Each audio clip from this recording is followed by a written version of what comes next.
Bonjour et bienvenue à tous sur cette nouvelle vidéo où on va parler d'Athènes, une démocratie à la tête d'un empire maritime. Au 5e siècle avant notre ère, à son apogée, le monde grec s'étend sur une large partie de la Méditerranée et de la mer Noire. Au milieu de ces dizaines de cités, une est assez particulière, Athènes. Comme toutes les cités grecques pourtant, c'est une cité-État. Il ne s'agit donc pas d'une simple ville, non, rappelez-vous vos vieux souvenirs de collège. Athènes dirige le territoire de l'Attique, qui se compose d'une ville, la police, de plusieurs villages, d'un port, qui s'appelle le Pirée, et du territoire environnant. Là où cette cité est originale, c'est que contrairement à la plupart des cités grecques qui sont elles des tyrannies, c'est-à-dire des cités dirigées par un seul homme, Athènes est une cité démocratique. Le peuple, l'ensemble des citoyens, gouverne la cité. Alors, je ne vais pas développer ici la question de la citoyenneté athénienne parce que vous allez tout trouver dans une autre capsule qui s'appelle Être citoyen à Athènes, donc je vous invite très vivement à aller la visionner. Quelques éléments quand même sur les droits du citoyen. Les privilégiés qui sont citoyens ont des droits étendus. Ils peuvent participer à la vie politique de la cité, se marier ou encore être propriétaires. Mais cela entraîne de nombreuses obligations. Ils doivent faire vivre la démocratie, participer à la vie politique de la cité est non seulement un droit, mais surtout un devoir. Ils doivent prendre part aux réunions de l'Ecclésia sur la Pnyx, donc l'Assemblée des citoyens, qui s'est réunie 4 fois par mois. C'est là que les Athéniens décident des nouvelles lois, de faire la guerre, ou encore élisent les magistrats de leur cité, ceux qui vont les diriger pendant un an.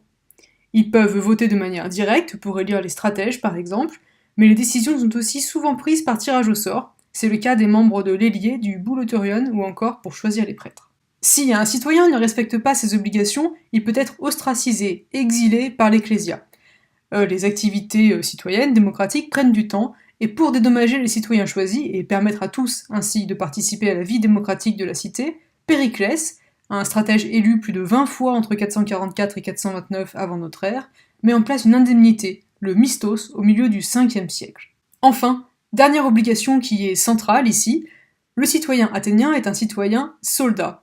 En fonction de ses moyens, il doit s'équiper et participer activement à la défense de la cité.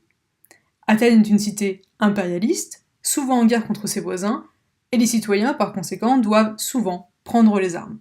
Plusieurs guerres opposent les Grecs aux Perses. On les appelle les guerres médiques qui ont lieu en -490, puis en -480-479. Dans les deux conflits, les Athéniens jouent un rôle clé. Ils gagnent la bataille de Marathon en -490, puis la bataille navale de Salamine en -480. Auréolé de ces victoires, Athènes crée en -478 une alliance militaire, la Ligue de Délos, qui regroupe environ 150 cités grecques. Chaque cité verse un tribut à Athènes, qui conserve ce trésor sur l'île de Délos. Alliance réelle à l'origine, la Ligue bascule vers un outil de domination d'Athènes sur les autres cités. Témoin de ce basculement, Périclès décide en -454 de transférer le trésor à Athènes et de l'utiliser pour embellir la cité. Autre exemple, la monnaie athénienne, la drachme, est imposée dans les années qui suivent aux membres de la Ligue. Ainsi, au milieu du 5e siècle avant notre ère, Athènes est une véritable thalassocratie, à la tête d'un vaste empire maritime en mer Égée, comme vous pouvez le voir sur la carte ci-contre. Néanmoins, l'hégémonie de la cité athénienne est de plus en plus contestée au sein même de la Ligue, et ce, dès le milieu du siècle.